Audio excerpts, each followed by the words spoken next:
Part 2 of belonging. Well, the first part was about the mysteries and sort of contradictions of belonging. And where I'd like to end up today is to invite you to think about practices of belonging, how we can extend our belonging more and more and more, that those ripples out of more and more security ourselves and offering more and more welcome to others in belonging. So that's where we want to end up today. But I thought that we would start just sort of going over some of the points that I made last week, because some of you weren't there, and some of you would like to sort of be refreshed in those points. And Melinda pointed out that you'll receive these points freshly, maybe, but I don't want to take a lot of time for them. And already we've taken a lot of time just in our welcomes. So the most important part is the part that you bring, of course, your discussion and your comments, and they were so rich last time. So belonging, a very, very big concept, a very, very big word, so central, so important. And we are made out of belonging. Jean says we are interaction. We are one body. We are one living system. And as one living system, we belong both to ourselves and we belong to each other. We belong to the world. We belong to all of the other species. We are all interconnected. And we know that, right? We know that academically. But let's just take a moment to feel it. It's so different to know it academically and to feel it. Let's just take a moment to take that in. That in itself is such a mystery, that we are our individual, unique selves, very, very particular, will never be again the self that we are. And we are part of larger and larger bodies of life.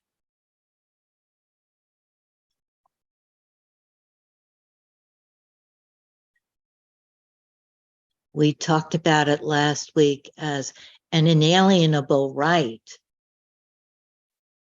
How can somebody take what we're made of away from us? How can we be alienated from that right to belong?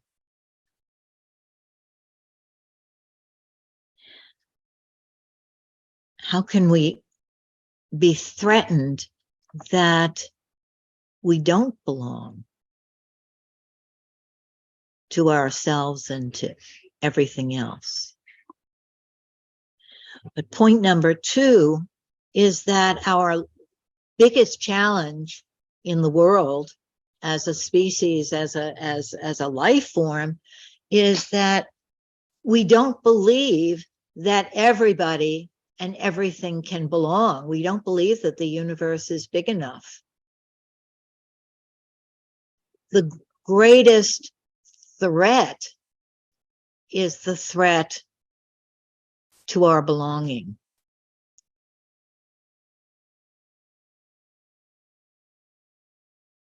The sense of alienation, the sense that we're walking on eggshells, that we have to be this way or that way, we have to do this or that to belong, that if these people or this person doesn't like us, doesn't respect us, we don't belong. We have to buy the right brands of clothing to belong, on and on and on. So our biggest challenge is to actually feel and experience our belonging. The third point is that in some very primal, basic way, as a species, and other species also, not just us, the easiest way to feel that we belong is to bond with others against them, the us against them phenomenon. It's so easy to do. Oh, we're like this, they're like that. And we do it in such subtle ways, and we may not even know that we're doing it. It's so basic. Let's just take a moment to gather that experience into us of childhood games of us and them, bullying, sororities, all of the rudimentary us against them activities that sort of anchor for us a false sense of belonging. If I'm not like them, then I belong. And the fourth point is that belonging is both a gift and a claim. It's a gift in that it's the gift of life. We are that belonging. And we see it when we have an eye to see it in everything. Everything is a message of belonging for us. And we have to receive that gift. There's something active there about receiving the gift of belonging, assuring our little ones, within and without, right? That it's not up for grabs, we belong. And it's also a claim. We can't wait around for somebody else to say, oh, yes, you're good enough. Oh, yes, you belong. Oh, yes, you're the right kind of person. You're from the right place. You have the right amount of money. You have the right amount of education, or you have the right amount of street smarts, or whatever it is. We have to claim our belonging. And we claim it in protest marches. We claim it in voting. We claim it in so many different ways. But it's first an inward thing of claiming our belonging. And I have this as the 10th point, but if you'll permit me to, if you'll permit me to depart from my handout, let's make it this point, that focusing is a primary act of belonging. And by focusing, I don't mean our 6 steps or something. I mean that universal experience of reflecting in an embodied way on ourselves and our circumstance and our situation, that gathering ourselves in is the act of belonging to ourselves, but it's also the act of belonging to the universe, because when I go inside in a focusing way, I don't find some pristine me, some separate entity. I find all the life coming through me, all my connectedness to you, the people that I'm with right now, and out and out and out. So focusing is a primary act of belonging.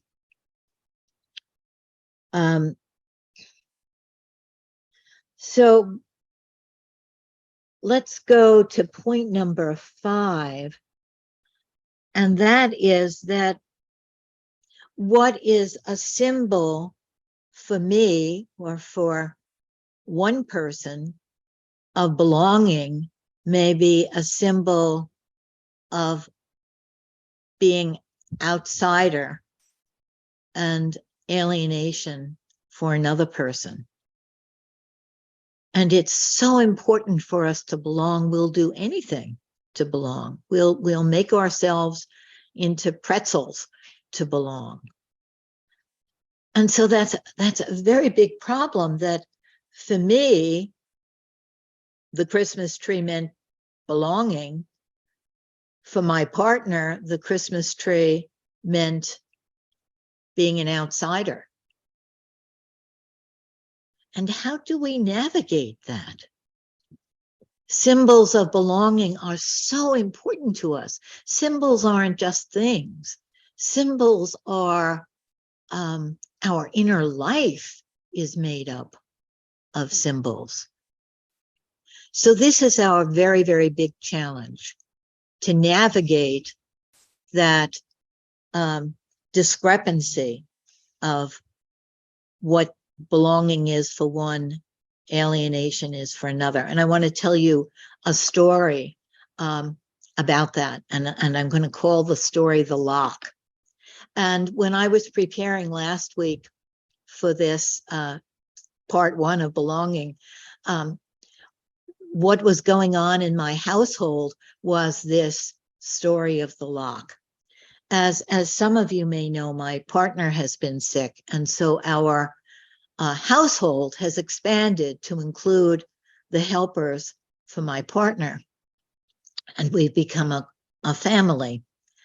And one member of the household came to me and requested a lock on a cabinet with a lock so that she could feel safe with her precious belongings, that was really hers. And I said, oh, yes, of course. But instead of buying you a cabinet, I don't want to look for a place for that. You could just take that cabinet, and I pointed to an old cabinet that's part of the kitchen, and said, well, you could put a lock on that. And I pictured some little discreet way of locking that. But there was no little discreet way of locking it. And she put this great big metal padlock on this prominent cabinet in the kitchen. And I looked at it, oh my God, I didn't expect that. And other members of the household were appalled and offended. What? That lock is a symbol of mistrust. It's a symbol that you think I'm a thief. It's a symbol of keep out. And there were such strong feelings about this lock.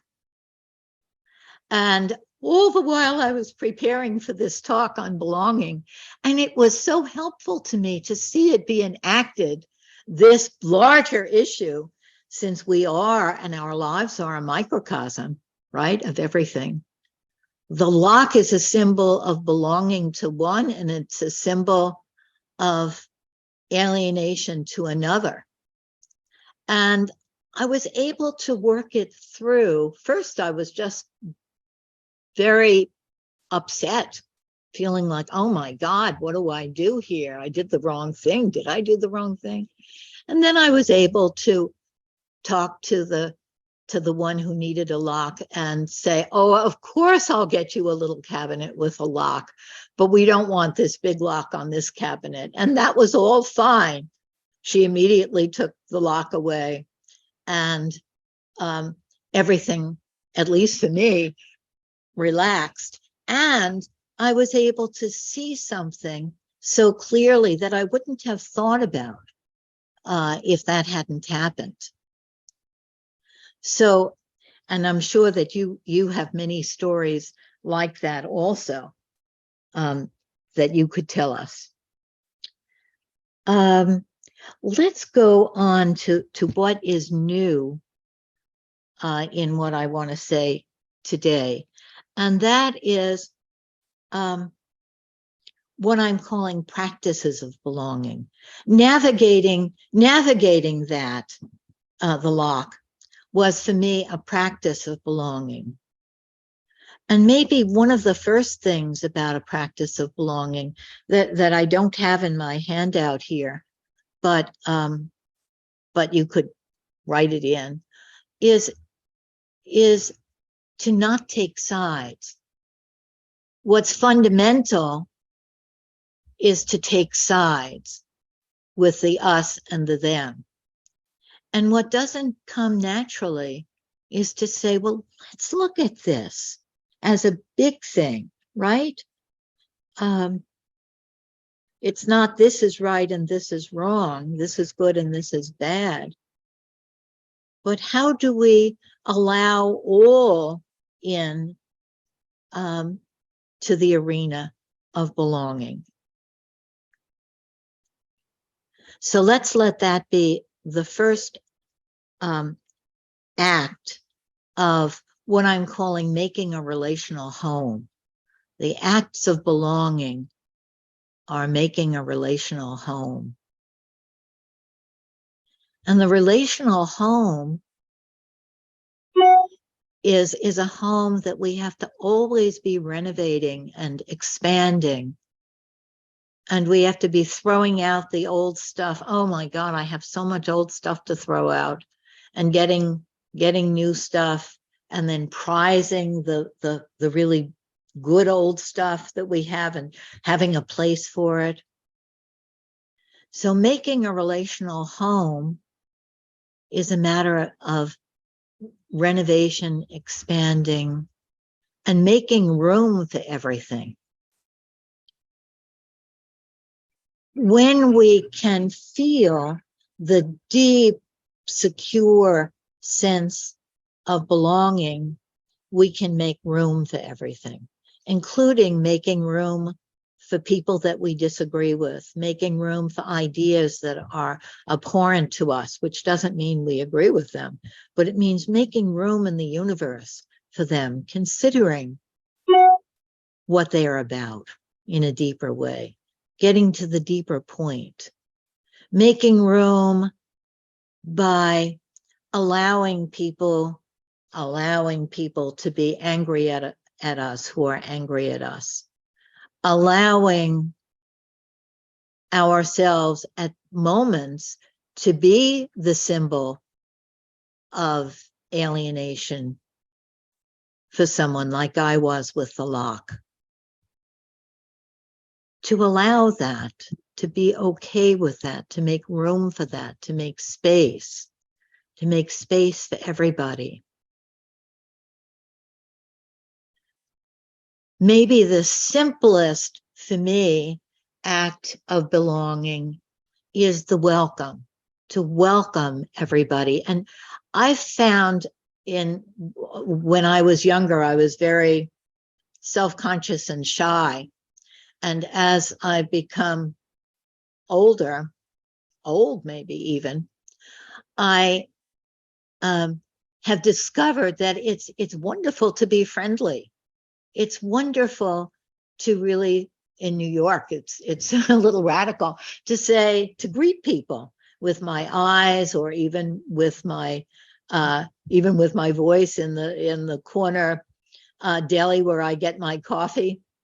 I banter with the guy who serves me the coffee, and to welcome people, especially people who can be experienced as on the margins. If a homeless person is asking for money, the most important thing, even if I don't have any money and I don't have cash on me anymore, is to look at the person and smile at them and say, I'm sorry, I don't have any money. It would probably be better if I carried some money with me so I could give it to them. But even if I don't do that, that welcome is so important. Another act of belonging is to listen, and to listen deeply, as we know about in focusing. And that has to be a practice, because it doesn't come naturally. When I'm not working as a therapist or in community empowerment, just in my regular life, to really listen to people, I have to remind myself to really listen. And